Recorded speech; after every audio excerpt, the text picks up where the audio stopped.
ازيكم يا حلوين؟ عاملين ايه؟ يا رب تكونوا كويسين، ويا رب النهارده يكون يوم حلو ويوم سعيد عليكم. جايبه لكم النهارده اخر الاخبار، والحقيقه ان الفيديو بتاع النهارده مليان اخبار كتيره جدا، ولكن تعالوا نبدا كده بصلح نارو وريدر. من الواضح ان نارو قررت خلاص ان هي تصالح ريدر، وفي كلام على الخاص كده احنا مش عارفينه، ولكن اتفاجئنا كلنا في الليف الاخير لنارو، يعني في وقت عيد ميلادها، ان ريدر قرر يدعمها وينزل لها اسد. الفرحه اللي نارو كانت فيها كانت لا توصف، وقعدت تدلعه كمان، ومن الواضح ان هم متصالحين على الخاص. زي ما قلت لكم احنا في كلام كتير جدا مش عارفين. معقولة أنا بدي أشوف. معقولة بنظاري؟ شنو هاي بنظاري؟ يا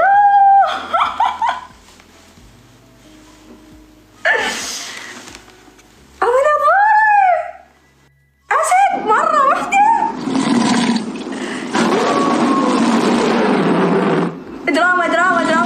دراما وقلوب. عايزة والله شكرا طبعا. اما بخصوص اخر اخبار ضحى وميكس، فخليني اقول لكم ان في كده فيديو انتشر الساعات الاخيره لضحى، يقال انه تهديد لميكس.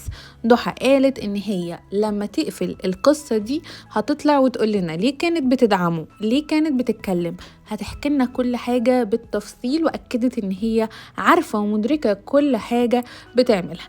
بس قالت كده جمله هي دي اللي استوقفت ناس كتير قوي، ان مش كل حاجه بتتحل على السوشيال ميديا، في حاجات ممكن هي تقدر تحلها بره السوشيال ميديا، وان هي قدها وقدود. ومن الواضح ان في ناس اخدوا الكلام ان هي بتهدد ميكس. تعالوا كده انا هسمعكم وانتوا قولوا لي تهديد ولا مش تهديد. الفترة اللي فاتت الشهرين 3-4 كنت أتعامل مع وضع بطريقة لينة، دعم، حب، كلام طيب في خاطرك، مو على خاطر شيرين ورخص، عشان بدي أكسب القضية. ما نفع معاكم، تعاملت معاكم بكل الطرق اللي أنا بدي معاك. في الأخير أنا تونسية، وقت اللي نحطها في مخي القضية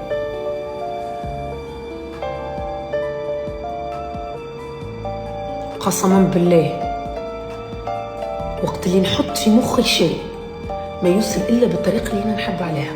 حارك تونسية راك قوية، ما مش كل شيء لازم يتصرف في السوشيال ميديا، فما أشياء لازم نتصرفوا في السوشيال ميديا، فما أشياء خارج السوشيال ميديا. ما تخافوش علي، أنا قدها، أقسم بالله أنا قدها وقدود، ورابحة كثير أشياء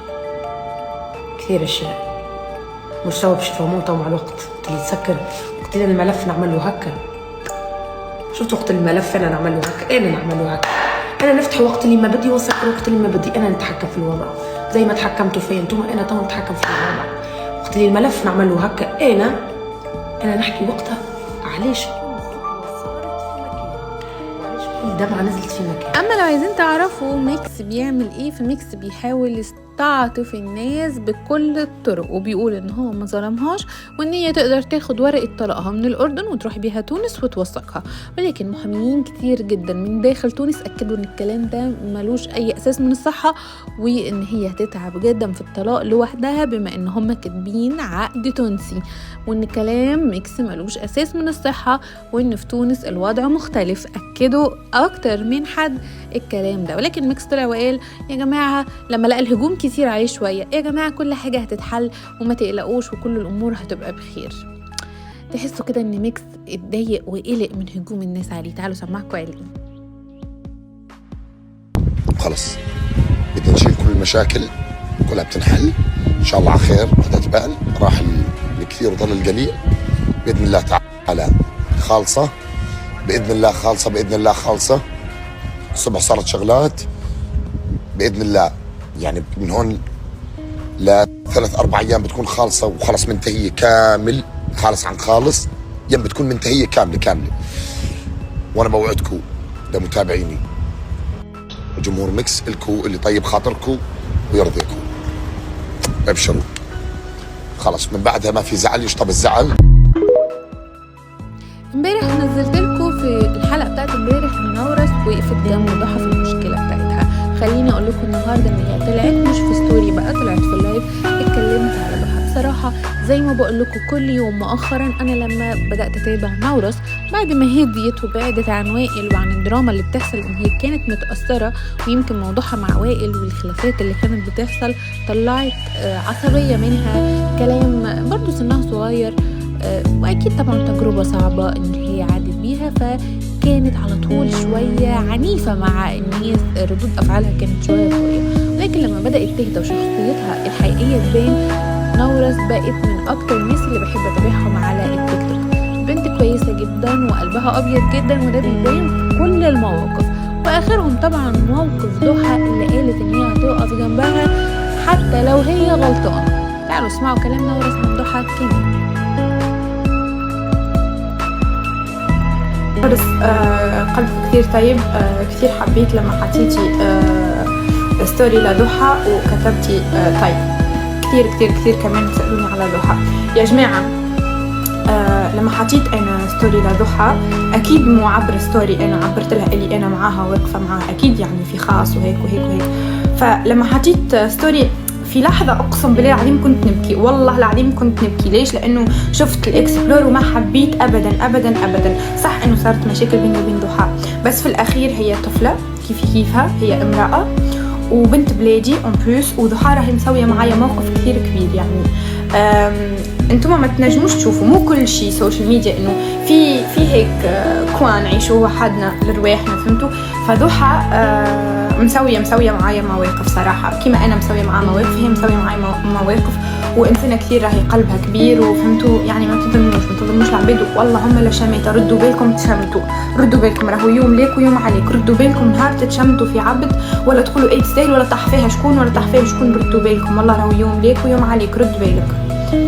لما نقولها ضحى أنا راني معاك ظالمة ولا مظلومة، كلنا معاك، إن شاء الله ربي معاك، إن شاء الله ربي يجيب لك حقك، وإن شاء الله ربي ينصرك، كلنا معاك never give up، الكلنا معاك. أكيد مانيش يعني ضد أو مشاكل أو هيك، بس أنا معاها غالبا مشاكل حرب، اللي تحب هي أنا معاها، وأنا اللي تطلبوا مني راني ننفذ من الآخر، نمشي ناشي أنا الغادي، أنا راني وديجا قلت لها طلبت منها إني نمشي عندها وكل شيء، أنا راني إنسانة معاها غالبا بالسيف بالقوة بالطاقة بالعامة. أنا كانت ميس دعاء اللي لما الناس سألوها قالت إن هي ملهاش دعوة، ما سألتش، مش هتسأل، ما تدخلتش، مش هتتدخل، ولو إن هي وضحى بتقربهم يعني بتربطهم صداقة وكانوا قريبين من بعض بالذات الفترة الأخيرة. فإيه اللي حصل عشان ميس دعاء تقول كده؟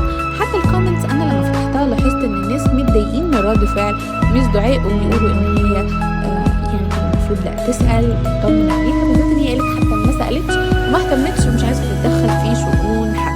طبعا عندها حق إن هي مش عايزة تتدخل، ولكن هي في الأول وفي الآخر صديقتها، فكان المفروض إن هي تسأل عليها، وده كان رد فعل المتابعين. تعالوا نسمعكم كلام ميس دعاء. ما تكلمت وما راح أتكلم عشان لا أنتي ولا أنا ولا أحد دخلوا في هذه المشاكل. انتوا لو تبطلوا تتدخلوا في حياة الناس الخاصة، الناس راح تبطل تنقل لكم حياتها الخاصة. انتوا عشان دايما تعطون ردات فعل